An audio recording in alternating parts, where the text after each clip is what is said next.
Hey, Haribo, Namaste, and peace be with you and upon you. I'm Mark, and behind the camera is Maria and this is JuicyMagiK on the daily. So we're back. We took a little break. We did the Bitcoin and Freedom Technology Summit. Thanks to all who showed up. We got a lot of requests. Head over to JuicyMagiK.com, JuicyMagiK.com. Head to our Agora, that's Greek for like marketplace or community area. It's our members area. You can follow us there, and if you put in your email, we'll send you more updates and things like that, and we'll just start having a building relationship. That's what JuicyMagiK's all about. At the essence of life, essence, position, and function is based on relationship. And here I am, I'm standing in a river. And my toes are loving it. It is a beautiful river that my father, David, helped restore. And he had a part of the Lake Simcoe Conservation Authority, which manages the watersheds between Lake Ontario and Lake Simcoe. Lake Simcoe's north of us, Lake Ontario south of us. And we have the privilege, pleasure, and honor to live in a land where we have the most fresh water in the world, in the Great Lakes area. And water is precious. But more than important than water is life. There's a sign nearby that says, if there's any magic in the world, it must be in the water. And I think that's kind of funny because it's not really correct. Water is a material element, and it's governed by the personality of the Mother Earth, of Bhumi Devi. But all of that is under the purview of the Supreme Being, the Supreme Lord, God. And what's really precious is the life force. Life force flows close to everything and everyone. But it really becomes apparent when it's surrounded by a plant body, a mineral body, a fish body, a fungal body, algae body, animal body, human body, and beyond. There's a great Rumi poem about that. We'll have to quote it someday, but it's all about at what point did the process of death not benefit us? And in the right consciousness, certainly we can become more elevated after we leave this material body. But I'm standing in the river here because it's fun. And in fact, part of JuicyMagiK is helping and encouraging you, and with all love and respects, we just want to encourage you to simplify your life. It's actually the simple aspects of life that are most precious and wonderful. Going for a walk in the park, being barefoot, standing in a river. And there's a junk floating down here. There's all these water bugs. I saw a garter snake just the other day. There's all this life. It's teeming with life. There's frogs. At night there's fireflies. It's precious. And we're just north of Toronto in Canada for 6 months of the year. We're at the Center for Abundance and Transformation Technologies here. And it's an absolutely stunning place to be. We share a space, an upstairs apartment. My mother lives there, and we help look after her. Just like back in Europe, we help look after Maria's mom, who also is called Maria. My mom is Erica with a K. She's quite a feisty one. We love her. She's amazing. She's hard to follow. Man, she's fast. We call her Hasenfuß because she's a lucky foot. Lucky Hase is rabbit in German. So I'm going to come in from the, and obviously you can't walk around barefoot everywhere, but fortunately here, I've picked up a lot of garbage. It's very, very clean. There's no sharp objects. And it's such a lovely feeling on a summer's day.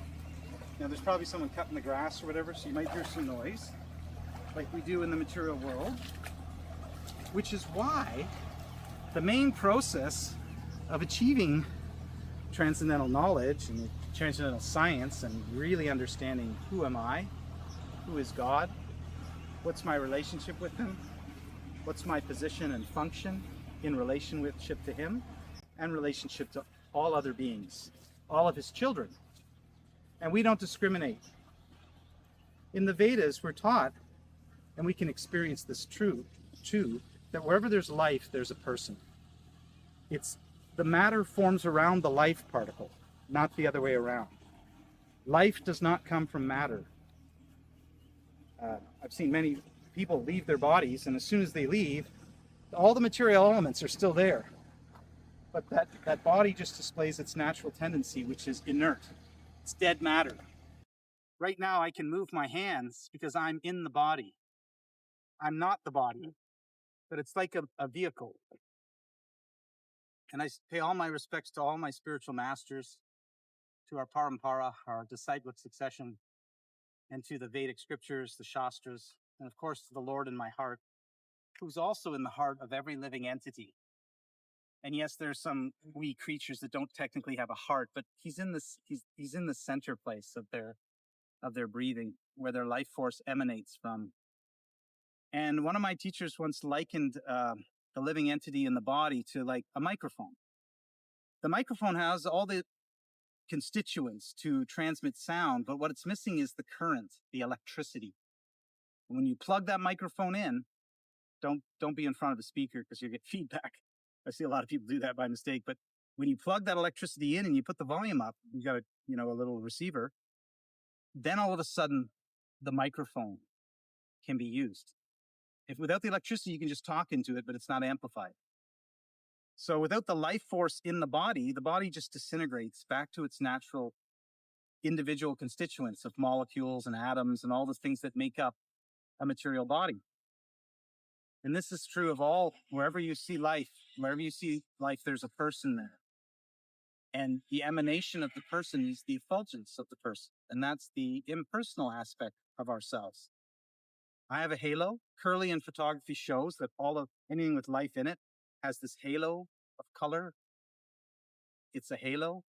It's more pronounced in people that are really, really, really have a very clean heart, clean consciousness.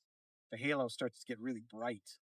And you'll see in old Orthodox paintings in Christian paintings, you'll see that the saintly persons have halos around them. And of course, you can see it.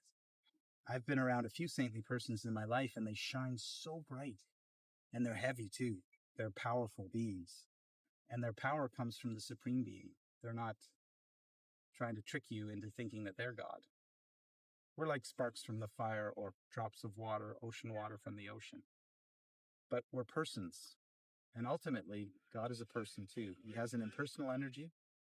He has a localized aspect in all living beings as the Paramatma. And he also has his personal form, Bhagavan, in his supreme abode, Goloka Vrindavan, or Vaikuntha Loka. And so, amazingly, he can do all these things simultaneously. He can be distinct and one at the same time. And this is known as Achinta Beta Beta Tattva. This is the teaching of Lord Chaitanya, who came in the late 1400s. So I want to say, peace be with you and upon you, greetings to you. We're going to do a little meditation right now. We're going to do some Gauranga breathing. It's a really nice way to surround yourself with sound, and not material sound, but transcendental sound. So the transcendental sound descends into the material world. In the beginning was the Word, the name, the Logos. And the Word was with God, the name was with God, and the name was God. The name, the Logos, the Word was God. God and his names are non-different. It's different than the material world. In the material world, my name and I are different. But in the spiritual world, in the spiritual conception, God's name and God are non-different. They're the same. They're one and the same. So we can experience this, which, as our dear friend George Harrison from the Beatles said, the proof of the pudding is in the tasting. It's called a rasa, or taste. It's a flavor. And you can't take wetness away from water or sweetness away from sugar, just like you can't take the life force away from the living entity. The living entity is eternal. And it's so important to have this fundamental first understanding and experience, because all the other foundations are built upon it. Seek ye first the kingdom of God and its righteousness, and all things will be added unto you. Look within. The kingdom is within you. But if the mirror is really dirty, and it tends to be because we're all very fallen, and we've all done all kinds of things in this world and in this life and in our past lives in other bodies. That's called karma. Good and bad karma require a body to sow, to reap what we've sown. As you sow, so must you reap. And as you're reaping, so must you have sown. So accepting this fundamental responsibility for everything that's happening to you. Now, of course, there is grace and miracles, and God can do anything. He can take away someone's karma. He can appear before them. He can take the lowest fallen person and elevate them to a saint. But that's rare, and we don't assume that's us. So we need all the help in the world we can get. And certainly we need the help from out of this world. As Einstein said, we cannot solve the problem from the level of consciousness that created it. So we can't get out of our problems and troubles without really surrendering first and being humbled. And I know that's not a very popular teaching right now in the world of manifestation and attraction and you're just going to do all this stuff and I'm the doer and I'm all powerful. I'm going to separate the clouds with my mind. And it's like, I'm going to find a parking spot, all this total ridiculous nonsense, which really puts you further and further away from not being in fear. Most of this stuff, trying to be famous and powerful, it's just projecting your own fear of not being important, of not being seen or recognized, of not being liked or loved. But that's why studying the saints and scriptures is so important. St. Francis says, no, let me seek to love and not want to be loved. Let me seek to understand and not try to be understood. And that takes a real change of heart. And so changing our heart starts with cleaning the heart. If you really want to see the heart and the mirror in the heart and there's light and love in there, along with the Supreme Being, we have to act in such a way that he sees us, rather than be like, hey, come here. I want to see you right now. Get here. It's like we're bossing. It's like he's a waiter and we're the manager, and you're like, just get over here. I want you to wash the dishes. Come on over here. Get me a Diet Coke and get me some tofu while you're at it. It's like we're the ordered. We're sending the Supreme Being, the most lovable being in the world, away from us because of our arrogance and our rudeness and just mean, being ugly, being mean, not being ugly, but acting ugly, acting mean. This is all conditioning. This is called conditioned life. So we'll start with just do a little cleaning of the heart. If we want to get away from conditional life, which comes with a lot of suffering and misery, some temporary thrills and chills and pills and woo, but really a lot of suffering. So let's get out of that. Going to take a nice deep breath in, and just on the exhalation, you're going to relax your body. You're going to let the sound come out of you and through you.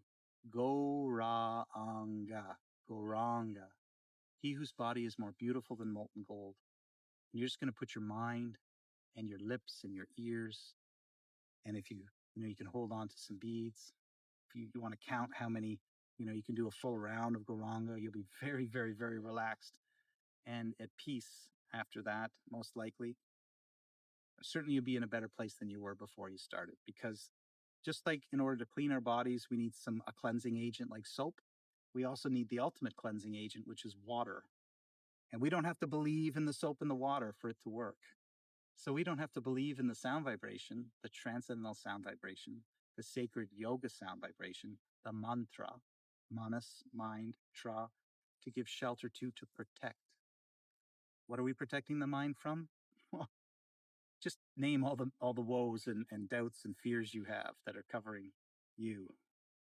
And just take a break for a minute with Gauranga. So we're going to breathe in. The length of the exhalation, you're going to say, speak, utter, sing sweetly. Gauranga. I like to keep my eyes half closed. That way I'm not going to fall asleep. But I'm also not like totally being distracted by, oh, there's a squirrel.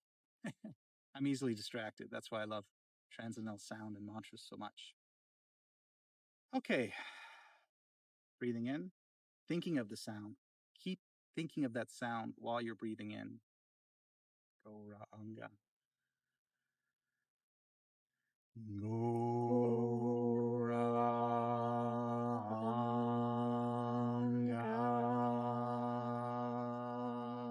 All together, breathing in, thinking of the sound Gauranga. Gauranga.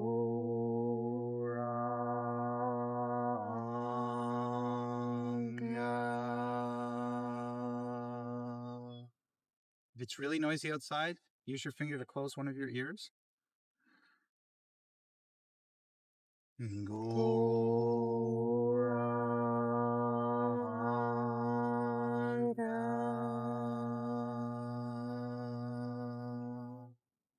Two more times.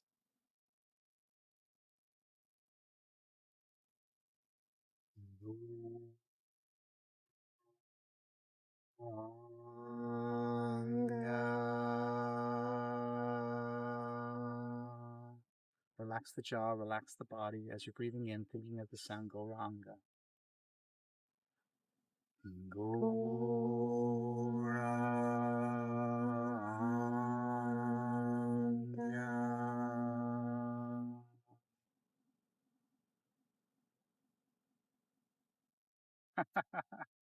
It's a noisy world. That's why sound vibration is so helpful.